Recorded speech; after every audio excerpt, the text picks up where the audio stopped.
Tattoo artist of Reddit. What's the most beautiful, saddest request you've ever gotten or one that has stood out? My husband has a tattoo for his previous fiancée who died of cancer at only 39 years old.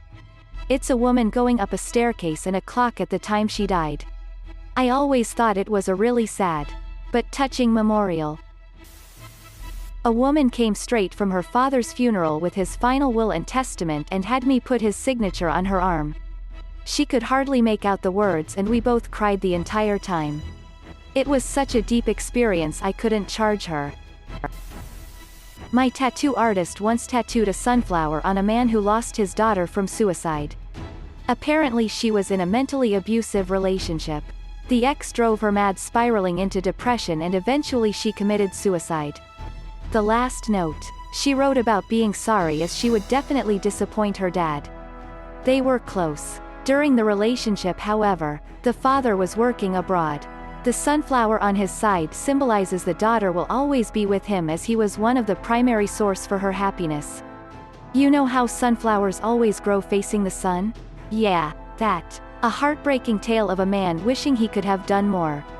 Like maybe put his feet down and break the abusive cycle she was in. Don't know what happened to the ex. I hope that scumbag has permanent hemorrhoid. My best friend died a few years ago in a car accident. The very last conversation we ever had was a phone conversation of him telling me about his new tattoo. Obviously, he never got to show it to me, but his mom sent me a picture of it a few months later. With her permission, I went and got the same tattoo a year and a half after his death. The kicker is, I lived a couple hours away from the artist who did my friend's tattoo. So I went to her. It was so healing to get to talk to someone who had seen him. And now I have a great tattoo with a great story. Simple but beautiful story. Elderly man came into the tattoo shop for his first tattoo. He wanted his wife's name. While drawing it up for him, he explained his wife of 45 years had just passed away a month ago. He told me she never wanted him to have a tattoo, but he was in the service and always wanted one, of her name, but he never got it because she wouldn't let him. He says, I don't mean to be ornery or disrespect her wishes. I just need a piece of her with me until we're together again.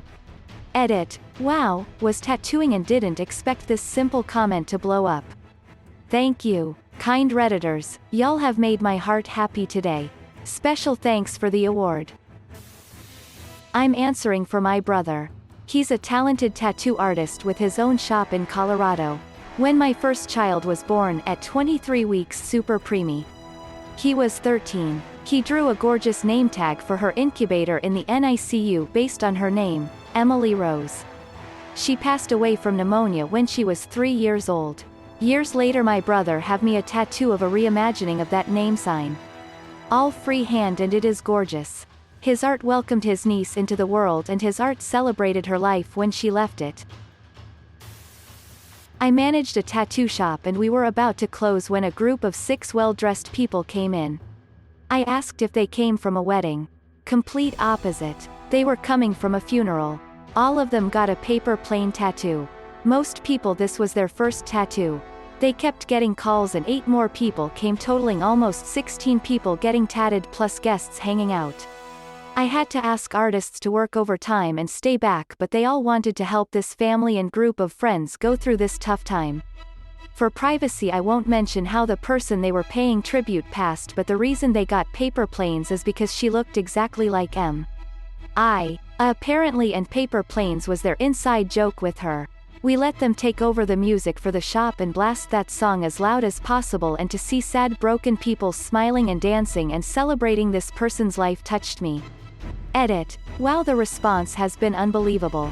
Thank you everyone for the love they've shown on this comment. I hope it inspires people to be nice and try to uplift someone having a bad day, whether someone close to you or a complete stranger.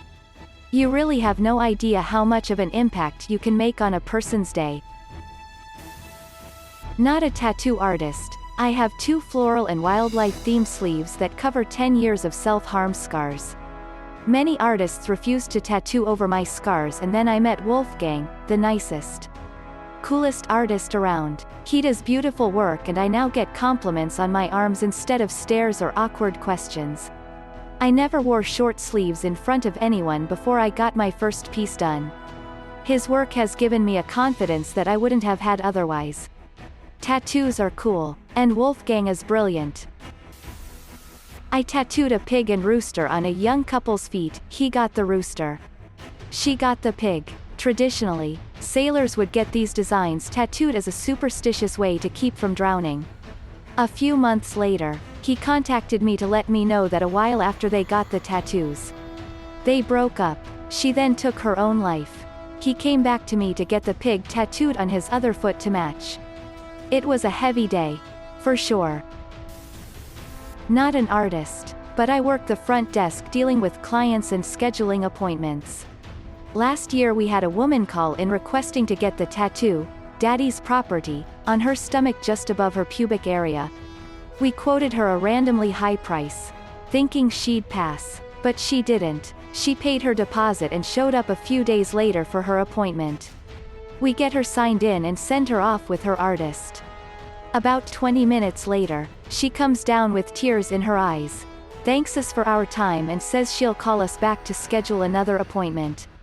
A few minutes later the artist comes down and explains the whole situation to us. Turns out she was in an abusive relationship and didn't really realize it until she started talking to the artist. She explained that she already had one tattoo she got while she was in a different abusive relationship that she was in the process of getting lasered off. He played therapist to her for 20 minutes, listening to her problems and helping her realize that she was about to make another permanent mistake she was going to regret. She did call back about a month later, scheduled a consultation for an entirely new full leg sleeve and has been coming in every 2 months for the past year to get it worked on. He let a pocketful of cash walk out the door that afternoon, but made a client for life by not tattooing the design she came in to get. My brother passed a little over 10 years ago and one of his best friends is a tattoo artist. He used to be in the military and would write letters to us, so we were able to get one of his favorite sayings in his own handwriting from piecing it all together. I also had him mix his ashes in with the ink. My brother's buddy broke down immediately when I opened the urn I have for him. Needless to say he had to take a little break before he started. Not a tattoo artist. Just heavily tattooed. One of my artist friends told me a story about a guy who came in that had lost his firstborn at 6 years old to childhood lymphoma. The guy wanted to have a full bodysuit done of all the kids' drawings. The drawings were terrible but he never wanted to forget them. My oldest ever client. She was 76, and had just received a bad diagnosis.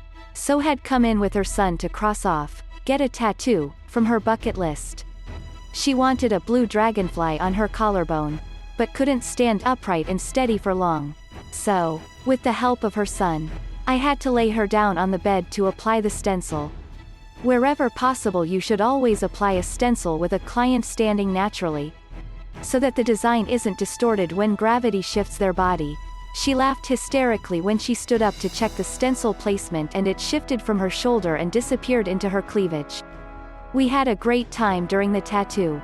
The three of us laughed and joked. She had a great sense of humor and was really positive despite her grim diagnosis.